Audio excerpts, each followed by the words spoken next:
Glory to us, have a mighty evening. Well, what can I say? We have a victory here.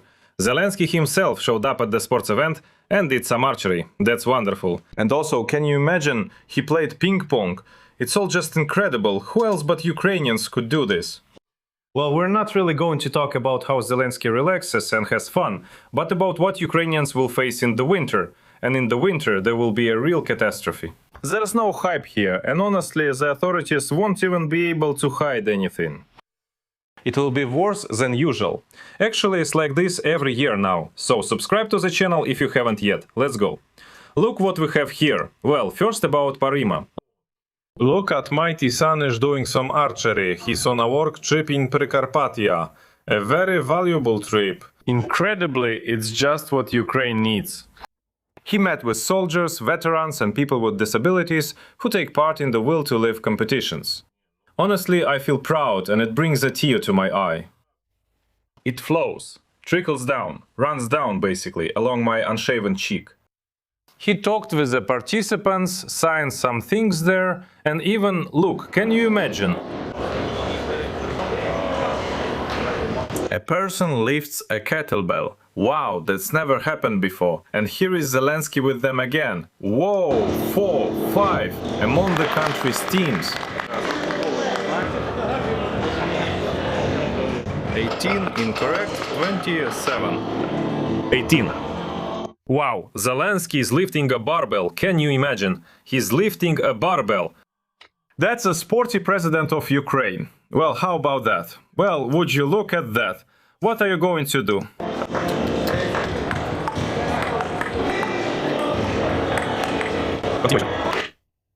He won. He made the winning shot in this ping pong in table tennis. And he won. Hooray! Sanych is just talented in everything. Especially when it comes to damaging Ukraine's reputation over games. But that's a different story, not from here. Now let's watch another victory for Ukraine. They returned the ashes of Yevgen Konovalets, a certain Nazi who was a colonel in the UNR army and the first head of the OUN, Yevgen Konovalets. Let me remind you how the UNR mobilized volunteers, kind of like now, except back then they surrounded villages, shelled them and said, if you don't come out, we'll kill you in there. We need this many people, come out. Well, if they came out, they went to serve. If they didn't, they were killed. Powerful. Apparently, democracy was already developing back then, and now they've brought this great man to Ukraine, or rather, his corpse. So there was a state reburial ceremony, and here are some powerful photos. I don't understand how Zelensky isn't here, but still. He was brought all the way from the Netherlands, meaning this powerful leader apparently escaped from the Bolsheviks in the past and was moved to Ukraine. Let's read who this is. Colonel of the Ukrainian People's Army, commander of the Siege Riflemen, member of the Riflemen's Council, commander of the Ukrainian Military Organization, head of the Ukrainian Nationalist Leadership, the first head... Honestly, I'm tired, there's just so much to read. There are just so many different positions, ranks and so on. It's like with some African leader, Lord of the Universe, ruler of the upper and lower worlds, fish, birds in the sea and on land, and something else like that. That's how it was written, in 3 paragraphs. Wonderful. By the way, there is a pantheon of heroes in France, but mostly writers are reburied there, and scientists too, sometimes even from abroad, with the permission of their relatives. But here they rebury some... yes. And he doesn't need scientists like this Zelensky. Zaluzhny even said, the economy, why does Ukraine need it? He also said, don't listen to anyone. If someone tells you that the economy is important for Ukraine, they're a charlatan. Yes, yes. Well, now let's talk about in general, not very good news about the winter. This is exactly the result of Ukraine losing the very economy that Zaluzhny and apparently all these barbershop warriors don't need. Here they're telling us that this will be the worst winter in Ukrainian history. Well, the upcoming season. Yesterday, I think I already posted about this. In Kiev, they're putting up notices that they're making lists of low-mobility citizens for evacuation in the winter. So they already know it's going to be cold, really cold, there won't be electricity, and those who can't get out on their own will be helped to move somewhere. But again, probably not everyone and not everywhere, but still. Why are they preparing society now for an almost catastrophic scenario? Let's take a look, think about it, and help the journalist answer this serious question. Because there will be a catastrophe. It's like in Treasure Island, in the cartoon, not the book. There was an admiral. He sails, looks and says, "They've brought out the cannon. Probably they're going to shoot." Oh no, that's not true. They've brought out the cannon, why? Oh, they're going to shoot. That's pretty much what's happening with us. Ukrainians are being prepared for a catastrophic winter. Why? Who the hell knows? It's a mystery. We need to figure it out better. I think we should get humanity involved in solving it. But let's pretend we're the best minds for now. So, they're already advising people to leave. At the beginning of August, Zelensky and Zaluzhny spoke separately about the winter, and he stated that Russia continues to strike at the gas infrastructure, and he gave a warning.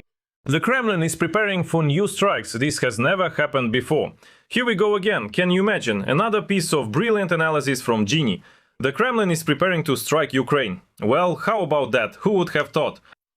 This very Abkhaz Arachamia spoke out even more harshly. Or Arachamia, I don't know. Abkhaz, sorry. After the faction met with Naftogaz leadership, he stated that the winter of 2026-2027 will likely be the hardest in Ukraine's history. This wording fundamentally changes the tone of the discussion. It's no longer just the usual wartime line, be prepared for outages.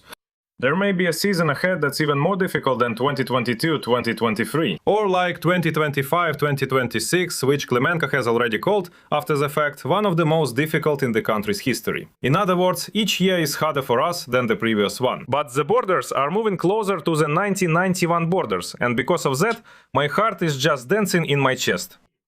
And it rejoices at all of this. There's also a head of the Khmut Foundation, a wonderful person overall with a wonderful last name. This Schmut claims that as a result of previous Russian attacks on the energy infrastructure, it's impossible to fully restore it in just a few months.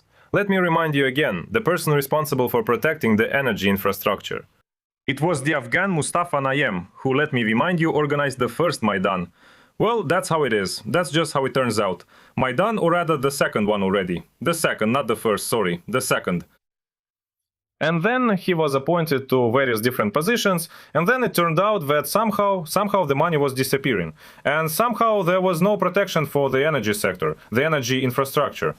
The world's most honest journalist stepped down for safety, and since then his brother has spoken instead.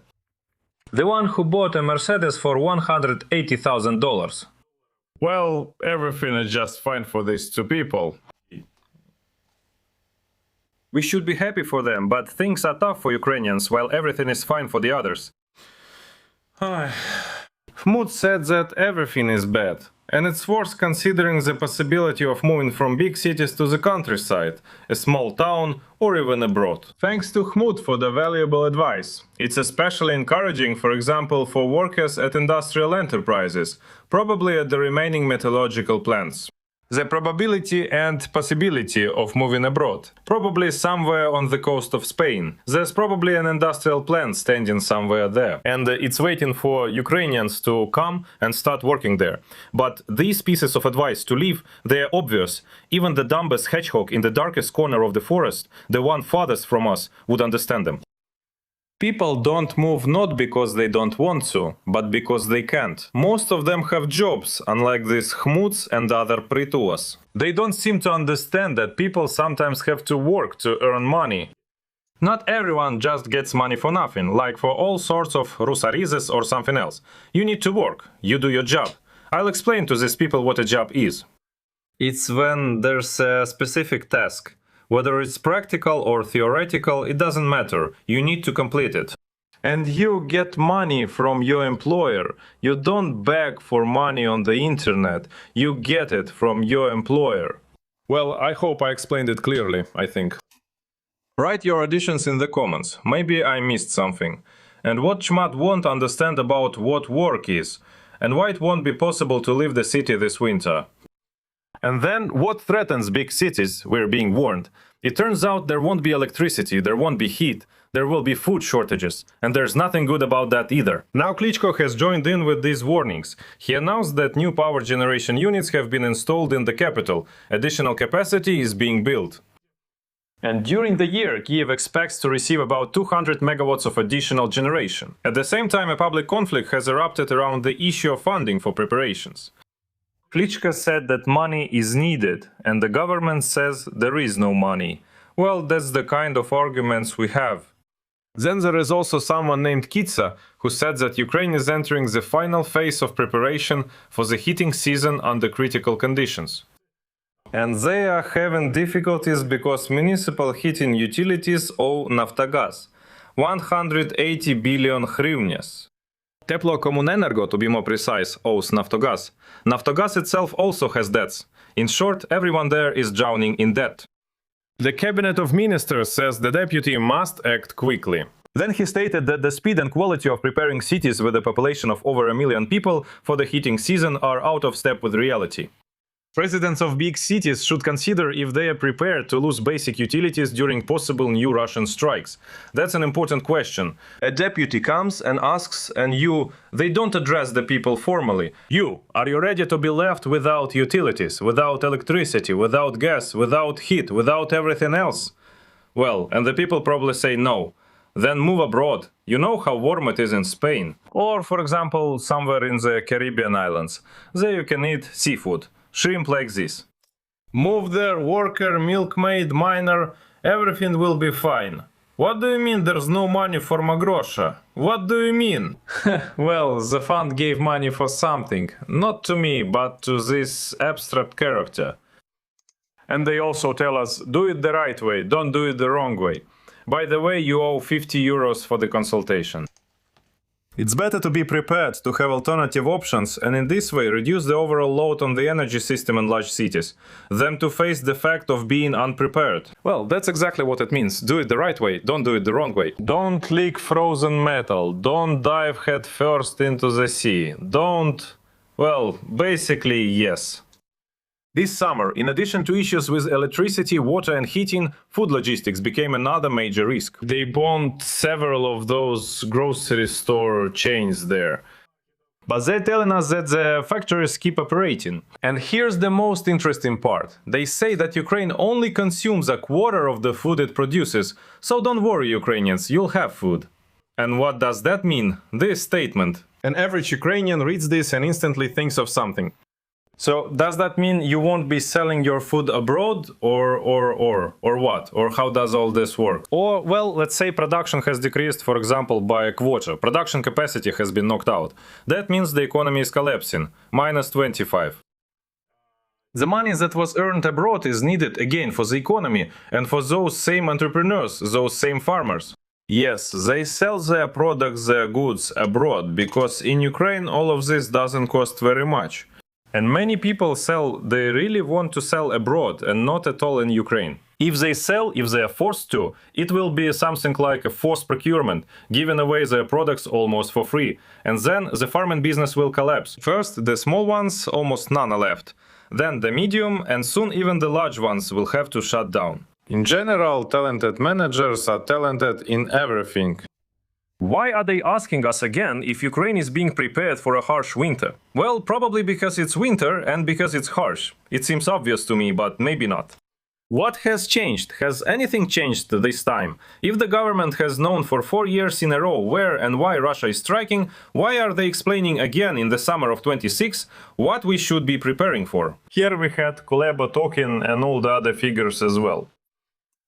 Journalists are asking what the government managed to do with the time it had since last winter. I think that's a rhetorical question for the Ministry of Rhetorical Questions.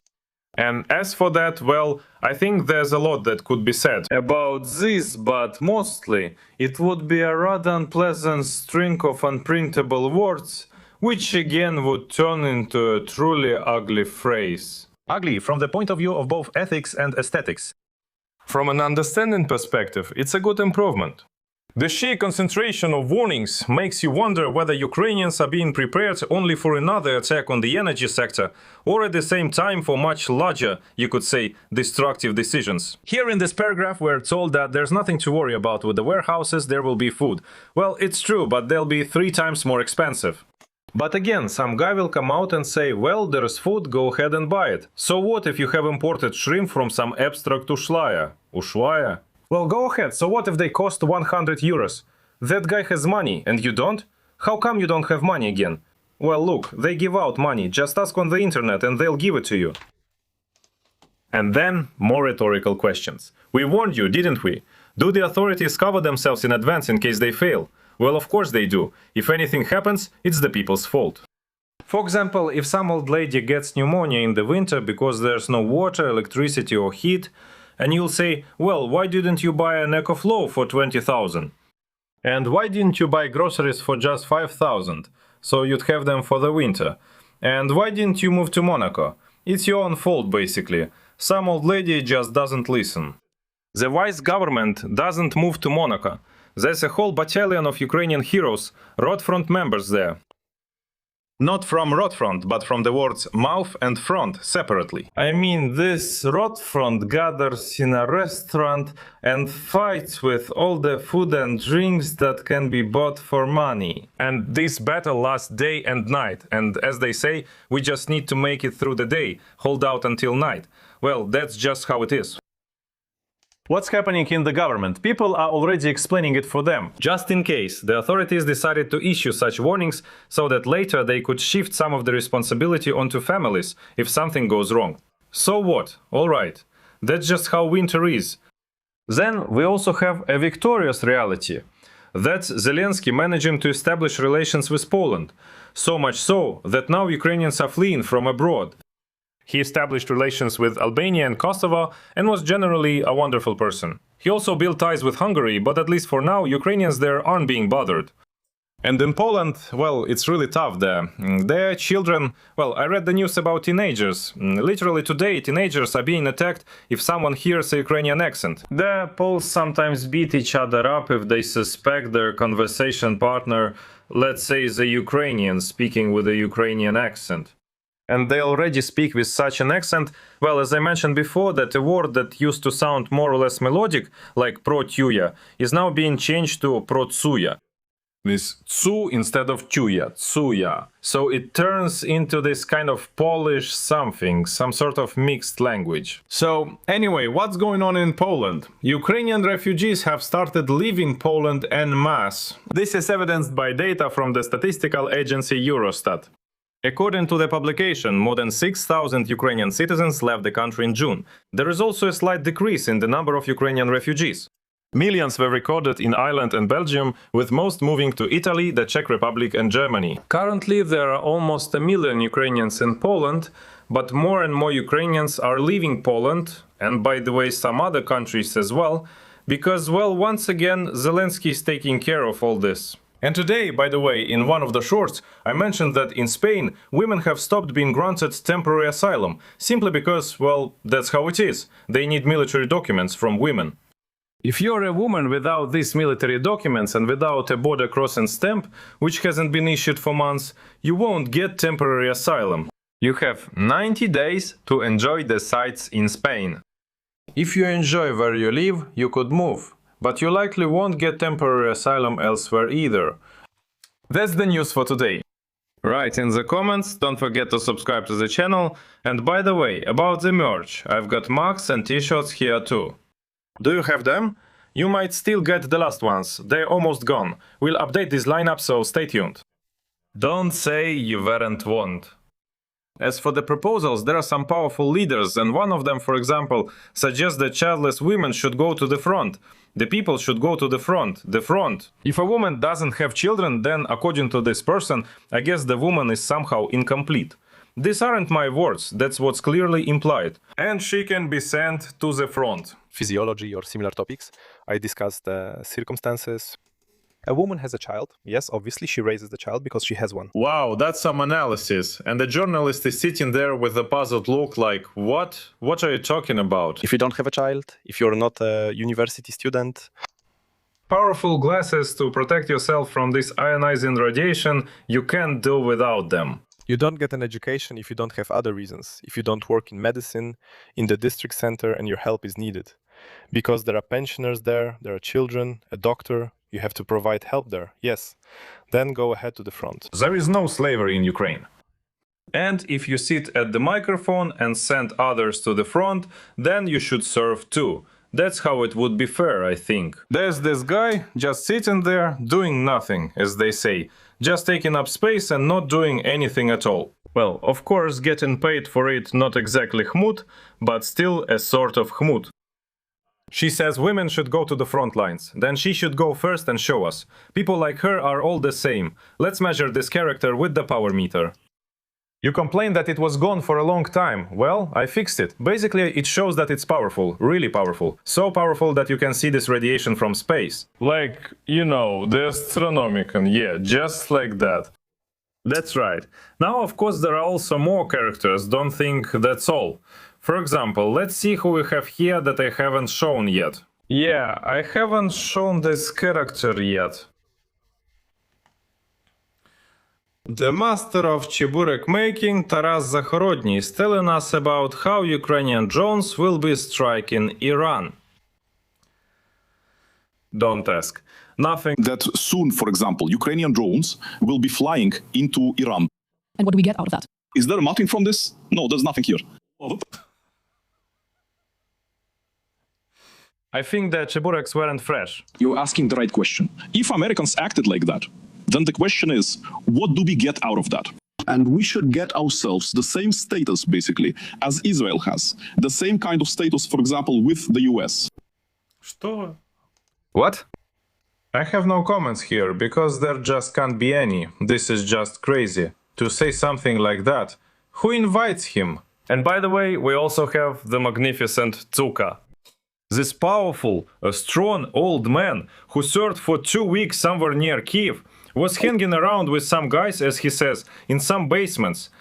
Then his joints started hurting, and the old man quit, was demobilized, and now he wants to send everyone else to the front. Well, what can you do? Well, I don't quite somehow imagine that it's just because there's no voltage. Oh lord, they just can't even form a thought. They're apparently so tired of chatting on their channels, TV channels, YouTube channels, and all other means of communication with the unfortunate people, that they forget words, and as we know, words make up sentences. They don't have any sentences left.